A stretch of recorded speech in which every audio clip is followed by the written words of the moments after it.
रहस्यमयी डॉ वोयान ने एक नया प्रयोग विकसित किया है जिसमें वह जोड़ों को 50 दिनों तक एक बेदाग कमरे में रहने के लिए $50 लाख का इनाम देता है। यदि उनमें से एक भी बाहर निकलता है तो इनाम घटकर $10 लाख हो जाता है।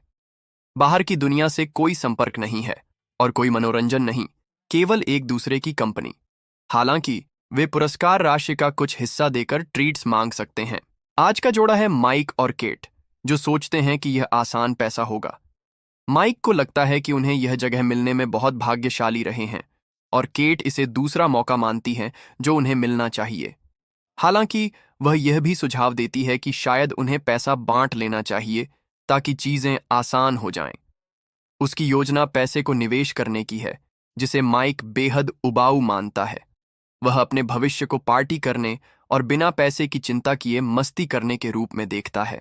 एआई आवाज द्वारा नियमों की याद दिलाए जाने के बाद वे क्षेत्र का पता लगाते हैं और देखते हैं कि इसे बेदाग कहना कोई मजाक नहीं था। सब कुछ सफेद है और वहां केवल एक बिस्तर और एक बेंच है। एक साधारण बाथरूम भी है जिसके नियम कहते हैं कि वे एक एक करके प्रवेश कर सकते हैं। एक लाल बटन है जिसे वे बाहर निकलने के लिए इस्तेमाल कर सकते हैं। एक टच स्क्रीन है जहां वे ट्रीट्स मांग सकते हैं और बाहर निकलने वाले दरवाजे के ऊपर एक बड़ी घड़ी है जो बचे हुए समय की गिनती करती है। उनके भोजन उनकी दैनिक पोषण आवश्यकताओं को पूरा करने के लिए डिजाइन किए गए हैं और ये केवल स्वादहीन सफेद शेक हैं जो सफेद कार्टन में आते हैं। कमरे में स्वचालित लाइटें भी हैं जो दिन के दौरान सुबह, दोपहर, शाम और रात को दर्शाने के लिए बदलती हैं, जो यह संकेत है कि उन्हें सोने जाना चाहिए। टच स्क्रीन उन्हें अलार्म सेट करने की अनुमति देता है और जबकि माइक इसे छुट्टी की तरह मानकर देर तक सोने की योजना बनाता है, केट जल्दी अलार्म सेट करती है ताकि उसकी दिनचर्या बनी रहे। पहली रात जब वे सोने जाते हैं, माइक केट के साथ अंतरंग होने की कोशिश करता है, लेकिन वह चिंतित है कि प्रोफेसर उन्हें देख रहा हो सकता है। माइक के आग्रह पर वे चुपके से चादर के नीचे ऐसा करते हैं। सुबह जब केट बाथरूम में जाकर शीशे में खुद को देखती है तो वह अपने उत्साह को बनाए रखने और अपने लक्ष्यों को ताज़ा रखने के लिए कुछ प्रेरक शब्द दोहराती है। दोनों के नहाने के बाद वे अपने कपड़े बाथरूम के लॉन्ड्री च्यूट में डालते हैं और बदले में बहुत सादे पजामे मिलते हैं जो कम से कम कुछ रंग के होते हैं। खुद को व्यस्त रखने के लिए केट यह अनुमान लगाने की कोशिश करती है कि वोयान यह प्रयोग क्यों कर रहा है। माइक उसे एक वृत्त चित्र के बारे में बताता है जो उसने देखा था, जिसमें वोयान के पिछले प्रयोग का जिक्र था जो एक मजदूर परिवार और त्रासदी के साथ समाप्त हुआ था। कोई नहीं जानता कि वोयान ने यह सब क्यों किया। बस इतना पता है कि उसके पास ढेर सारा पैसा है और वह लोगों को अनोखी परिस्थितियों में डालकर मानव स्वभाव से मोहित है। खुद का मनोरंजन करना उनके लिए जल्दी ही एक समस्या बन जाता है। केट ध्यान करती है जबकि माइक घड़ी को घूरता है। कभी कभी वह विभिन्न विषयों पर दार्शनिक बातें करता है, जैसे सफेद रंग का अर्थ, जिसे वह अपनी कला स्कूल की जानकारी के साथ विश्लेषण करता है, या यह कि उन्हें अपने दांत किस दिशा में ब्रश करने चाहिए। केट उसे हमेशा घड़ी न देखने और पुरस्कार पर ध्यान रखने की याद दिलाती है, लेकिन सकारात्मक सोचना मुश्किल है जब माइक को अच्छी नींद भी नहीं आती। केट अपनी प्रेरक शब्दों की दिनचर्या और बिस्तर बनाने की आदत बनाए रखती है। वह माइक को भी उत्साहित रखने की कोशिश करती है। जब केट ध्यान करती है, माइक व्यायाम करने की कोशिश करता है, मुख्य रूप से दौड़कर। साथ में वे ताली बजाने वाले खेल, मार्को पोलो या नृत्य करते हैं। जब भी वे अपने गंदे पजामे उतारते हैं, उन्हें बिल्कुल वैसा ही दूसरा जोड़ा मिलता है। कुछ हफ्तों बाद आखिरकार कुछ अलग होता है। माइक को एक कीड़ा मिलता है जो कमरे में घुस आया है। उससे बच्चे की तरह बात करने के बाद माइक उसे कुछ भोजन शेक खिलाने की कोशिश करता है, लेकिन जैसे ही वह फर्श पर कुछ बूंदें डालता है, एआई आवाज उन्हें याद दिलाती है कि भोजन केवल प्रतियोगियों के उपभोग के लिए है। कीड़े के यहां न बच पाने की चिंता में माइक उसे बाहर निकालने का कोई तरीका मांगता है, वादा करते हुए कि वह खुद बाहर नहीं जाना चाहता। केट उसे समझाती है कि जिस स्पीकर से एआई आवाज आती है वह दो तरफा नहीं लगता। उसने पहले ही कोशिश की थी। माइक फैसला करता है कि वह दरवाजा खोलने के लिए बटन दबाएगा। इससे एक तर्क शुरू हो जाता है, क्योंकि केट को यकीन है कि बटन दबाने से वे हार जाएंगे, भले ही माइक वास्तव में बाहर न जाए और केवल कीड़े के लिए अपना हाथ बाहर निकाले। कीड़े को नीचे रखने के बाद माइक केट को कहता है कि यह एक जीवित प्राणी है और उसमें कोई करुणा नहीं है। केट उस पर कटाक्ष करने का आरोप लगाती है क्योंकि वह उसके जैसे शाकाहारी नहीं है। जैसे जैसे तर्क तेज होता है, केट आखिरकार कबूल करती है कि उसे लगता है कि माइक केवल इसलिए शाकाहारी है क्योंकि वह अपने अमीर पिता को गुस्सा दिलाना चाहता है, जिसने उसे सब कुछ दिया। इसीलिए उसे कभी कष्ट नहीं हुआ और अब वह कला स्कूल की सड़क कला की साख चाहता है। फिर केट इस बातचीत से दूर जाने की कोशिश करती है, लेकिन गलती से कीड़े पर पैर रख देती है। माइक को उस पर विश्वास करना मुश्किल होता है जब वह कहती है कि यह गलती थी और माफी मांगती है। माइक दिन का बाकी समय एक कोने में उदास बैठा रहता है, जब तक कि वह आखिरकार फैसला नहीं करता कि कुछ न करना उसके लिए अस्वस्थ है। चूंकि दोनों में से प्रत्येक 2 ट्रीट्स ले सकता है, माइक एक ट्रीट मांगने जा रहा है, भले ही इससे उनकी पुरस्कार राशि से $1,00,000 कम हो जाए। केट इसे मंजूरी नहीं देती, लेकिन माइक को उसकी अनुमति की जरूरत नहीं है। उसका ट्रीट एक हरी क्रेयॉन निकलता है। यह ज्यादा नहीं है, लेकिन कम से कम अब माइक दीवारों पर अपनी कला बना सकता है। उसे कुछ देर तक चित्र बनाते देखने के बाद केट उससे कहती है कि वह उसका चित्र बनाए। माइक सहमत होता है, लेकिन वह यथार्थवादी चित्र बनाने से इनकार करता है क्योंकि वे उबाऊ हैं।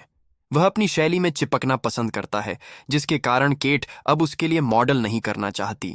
माइक तब तक चित्र बनाता है जब तक क्रेयॉन खत्म नहीं हो जाता, जिससे केट नाराज हो जाती है जब वह बाथरूम और तौलिए पर हरे दाग छोड़ देता है। बाद में केट अपने व्यवहार के लिए माफी मांगती है और बताती है कि यह उसने सोचा था उससे कहीं ज्यादा कठिन है, लेकिन कम से कम अब केवल 20 दिन बचे हैं।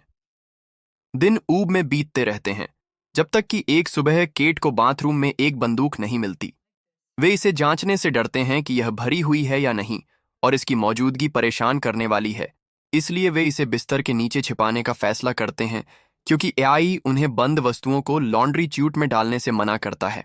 कुछ समय बाद जोड़े को आखिरकार कनेक्ट टाइम मिलता है, जिसमें उनके प्रियजनों के भेजे गए संदेश चलाए जाएंगे। माइक को अपनी बहन का संदेश मिलता है, जो उसे बताती है कि वह और उनके माता पिता कैसे हैं, लेकिन उसे लगता है कि माइक अब केट के साथ डेटिंग नहीं कर रहा। अपनी बहन को देखकर माइक बहुत खुश होता है, लेकिन केट अपना कनेक्शन नहीं चाहती, और जब स्क्रीन पर उसके पिता का वीडियो चलता है, जो अब सड़कों से बाहर होकर एक बेघर आश्रय में रह रहे हैं, तो वह घबरा जाती है। चूंकि वीडियो बंद नहीं होता, चाहे वह कितना भी कहे, केट बाथरूम के प्रवेश द्वार के पीछे छिपकर रोने लगती है। माइक उसे सांत्वना देने के लिए आता है। रात को अपने बॉयफ्रेंड से लिपटकर सोने के बाद केट सुबह अलार्म के साथ नहीं उठती और पूरे दिन बिस्तर पर रहती है, क्योंकि वह अवसादग्रस्त हो गई है। जब माइक अपनी चिंता व्यक्त करता है, केट उसे बताती है कि उसने अपने पिता को वर्षों से नहीं देखा था और हमेशा माइक से उनके बारे में झूठ बोला था, क्योंकि उसे अपने पिता और उनके शराब पीकर घर, उसकी स्कूल फीस और सामान्य रूप से बड़ा होने के अवसरों को बर्बाद करने की शर्मिंदगी थी। केवल 2 हफ्ते से थोड़ा अधिक समय बाकी रहने पर केट अभी भी बिस्तर पर रहती है, जबकि माइक खुद को मनोरंजन करने के नए तरीके ढूंढने की कोशिश करता है, जैसे अपनी उंगलियों से क्रेयॉन को धब्बा करके अपने चित्रों को संशोधित करना या पजामे के लेबल को विभिन्न भावनाओं के साथ पढ़ना, जैसे कि अभिनय अभ्यास। वह केट को भोजन के बारे में मजाक करके खाने के लिए मनाने की कोशिश करता है, लेकिन यह बेकार है, इसलिए वह आखिरकार उसके साथ बिस्तर पर शामिल हो जाता है और उम्मीद करता है कि वह उसे सांत्वना दे सके। और माइक कभी कभी कुछ अलग महसूस करने के लिए फर्श पर सोने का फैसला करता है। एक सुबह वह केट को ट्रीट लेने के लिए मनाने की कोशिश करता है, लेकिन वह पैसे खोने से इनकार करती है। बढ़ती हताशा में माइक कहता है कि उसे यकीन नहीं है कि वह इसे और कर सकता है, और यह आखिरकार केट को बिस्तर से उठने के लिए प्रेरित करता है। हालांकि नहाने से पहले वह माइक को उसका दूसरा ट्रीट लेने के लिए कहती है, भले ही इसकी कीमत $2.5 लाख हो। माइक ऐसा करता है और हैरान रह जाता है जब दरवाजा खुलता है और एक नग्न महिला सिमोन कमरे में प्रवेश करती है। उसे इस परियोजना के बारे में कुछ नहीं पता। वह केवल एक अभिनेत्री है जिसे बहुत सारे NDA साइन करने के बाद एक गिग के लिए भुगतान किया गया है। हालांकि उसे 1 महीने के लिए बुक किया गया था, उसका एजेंट कहता है कि वह शायद 24 घंटे के लिए रहेगी। केट को उसकी मौजूदगी बिल्कुल पसंद नहीं है और वह माइक को अपनी टी-शर्ट देने के लिए कहती है ताकि सिमोन कम से कम थोड़ा ढक सके। सिमोन माइक की कला को नोटिस करती है और उसकी प्रशंसा करती है, यहाँ तक कि प्रभावों को पहचानती है, जिससे केट और नाराज हो जाती है। रात होने पर माइक फर्श पर सोने की पेशकश करता है ताकि लड़कियां बिस्तर ले सकें, और सिमोन जागने की पेशकश करती है जबकि वे सोते हैं। केट उनकी कोशिश की गई शिष्टता से चिढ़ जाती है और फैसला करती है कि वे सभी बिस्तर साझा कर सकते हैं, बशर्ते वह बीच में सोए। उस रात केट को सोने में परेशानी होती है। सुबह केट को सिमोन बिस्तर पर नहीं मिलती और वह सोचती है कि वह चली गई है, लेकिन वास्तव में वह बाथरूम में है। अब और बर्दाश्त न कर पाने के कारण केट एक ट्रीट लेने का फैसला करती है और उसे 3 मजेदार कैंडी के साथ एक छोटा बॉक्स मिलता है। केट तुरंत एक ले लेती है और सिमोन को एक देती है, लेकिन माइक बहुत हिचकिचाहट के बाद केवल एक लेता है। तीनों कमरे में नाचने और इधर उधर उछलने लगते हैं। वे कुछ समूह चुंबन भी साझा करते हैं। हालांकि थोड़ी देर बाद माइक को बुरा अनुभव होने लगता है। उसे हर जगह खून दिखाई देता है और वह सपना देखता है कि वह पानी के नीचे है, जबकि उसका छोटा भाई उसके साथ गिर रहा है। महिलाएं माइक को वापस वास्तविकता में लाती हैं, लेकिन वह अभी भी घबरा रहा है और बाहर निकलने की मांग कर रहा है, जबकि शॉन और डूबने के बारे में कुछ कह रहा है। केट को उसे बिस्तर पर वापस खींचना पड़ता है और उसे सांत्वना देना पड़ता है जब तक कि वह सो नहीं जाता।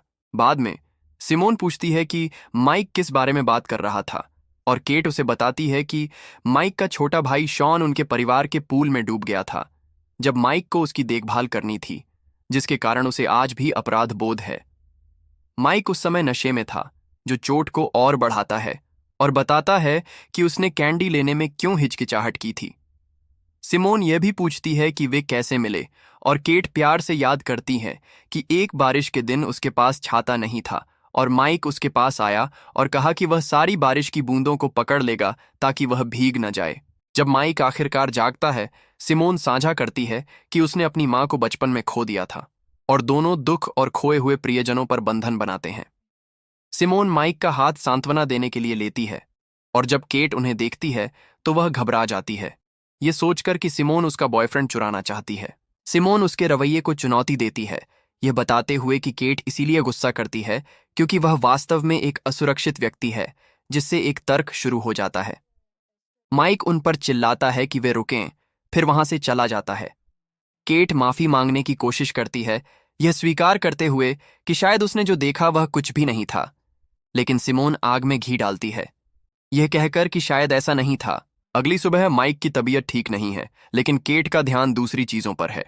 सिमोन आखिरकार चली गई है, लेकिन दीवार पर हरे क्रेयॉन में उसका एक संदेश है, जिसमें माइक को एक जंगली रात के लिए धन्यवाद दिया गया है। केट घबरा जाती है, माइक की बात नहीं सुनती जब वह समझाता है कि उसने कुछ नहीं किया और यह बंदूक की तरह है, कुछ ऐसा जो कमरा उनके साथ छेड़छाड़ करने के लिए कर रहा है। अपने गुस्से में केट माइक को फर्श पर धक्का दे देती है, जिससे उसका सिर चोटिल हो जाता है और खून बहने लगता है।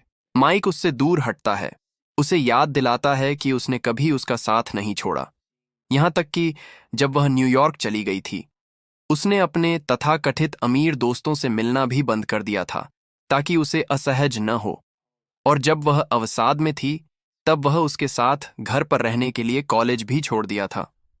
फिर भी उसे बदले में केवल ईर्ष्या और रोना मिलता है। रोती हुई केट माफी मांगती रहती है, लेकिन उनकी बातचीत तब रुक जाती है जब माइक को अपने घाव से चक्कर आने लगता है। उसे सचमुच लगता है कि उसे डॉक्टर की जरूरत है, लेकिन केट उसे कुछ भोजन शेक लाती है ताकि वह अपने सिस्टम में कुछ चीनी डाल सके, और उसके घाव को तौलिए से ढक देती है, उसे याद दिलाते हुए कि अनुबंध में चिकित्सा हस्तक्षेप की कोई अनुमति नहीं थी। माइक को विश्वास नहीं होता कि वह क्या सुन रहा है, और वह सोचने लगता है कि क्या केट को वास्तव में उसकी परवाह है। उसका घाव छोटा निकलता है और आखिरकार खून बहना बंद हो जाता है, लेकिन उसे डर लगता है कि अगर यह और बुरा होता तो वह कितना आगे जाती। शायद वह उसे पैसे के लिए खून बहने देती। इस जगह ने उनके साथ क्या किया, इसे नफरत करते हुए और यह महसूस करते हुए कि पैसा वास्तव में उनके टूटे हुए रिश्ते को ठीक नहीं करेगा, माइक बाहर निकलने का फैसला करता है। केट को भी ऐसा करने के लिए आमंत्रित करता है, हालांकि केट मना कर देती है, ये बताते हुए कि उसके लिए ऐसा कहना आसान है क्योंकि उसके पास हमेशा पैसा रहा है। वह बंदूक भी निकाल लेती है और उसे रहने के लिए धमकाती है। हालांकि माइक उसकी अनदेखी करता है और बटन दबाकर आखिरकार कमरे से बाहर निकल जाता है। जीत से कुछ ही दिन पहले, कई महीनों बाद, अब अकेला माइक दौड़ने जा रहा होता है जब वह केट को एक इमारत से बाहर निकलते देखता है। उन्होंने कमरे के बाद से एक दूसरे को नहीं देखा था और एक साथ टहलने और बातचीत करने का फैसला करते हैं। लेकिन जब माइक केट से पूछता है कि क्या उसने कमरा छोड़ा या जीता, वह सवाल को टाल देती है। कम से कम वह जो कुछ हुआ उसके लिए माफी मांगती है। जैसे ही वे चले जाते हैं, इमारत एक बेघर आश्रय निकलती है। इस बीच बेदाग कमरे में एक नया जोड़ा चुनौती लेने के लिए आता है। सुनिश्चित करें कि आप सब्सक्राइब करें और नोटिफिकेशन चालू करें ताकि आप इस तरह के और वीडियो देख सकें। देखने के लिए धन्यवाद।